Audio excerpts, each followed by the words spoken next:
All right, Tony, thank you. Now to an incredible update on a story we first brought you earlier this year. Back in April, we introduced you to Amanda Da Silva and her son Michael, who at just 19 years old was suffering from chronic kidney disease and in desperate need of a transplant. Well, we are happy to report that story touched the heart of a selfless stranger who is a donor match for Michael. Sophia Szabo joins us live in studio with the update. Sophia.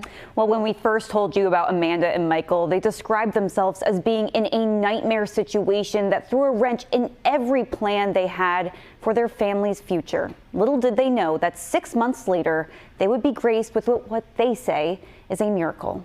I can't bury my son, you know, I just can't. A mother's plea, reaching through the phone screen of a DCF worker in New Bedford and calling her to action. It just breaks my heart to hear any parent have to plead that their child deserves to live. Stephanie Jolie says she immediately thought of her daughter Sierra, who at 19 years old is the same age as Michael Belchar-Melancon, as he battles stage 5 kidney failure, a disease requiring 8 to 11 hours of dialysis a day. Seeing Michael just like curled up in a hospital, I had never even thought about being a kidney donor. Like, what does that even mean?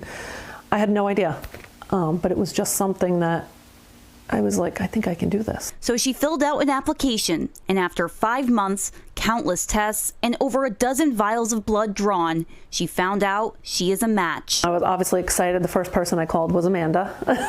A weight got lifted off of me. I won't even say my shoulders. I felt light. I feel like my son has a chance, and I didn't know if it would ever come. They describe her as a guardian angel, giving Michael a second chance at life. I don't even have a word for this person.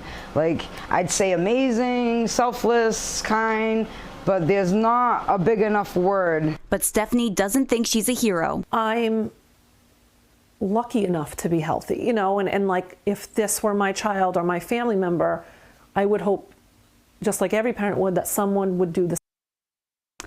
Now, the kidney transplant surgery is scheduled for Monday at Rhode Island Hospital. Afterwards, both Stephanie and Michael will have to go through months of recovery, but are fully expected to come out on the other side. Reporting from the studio, Sophia Szabo, 12 News.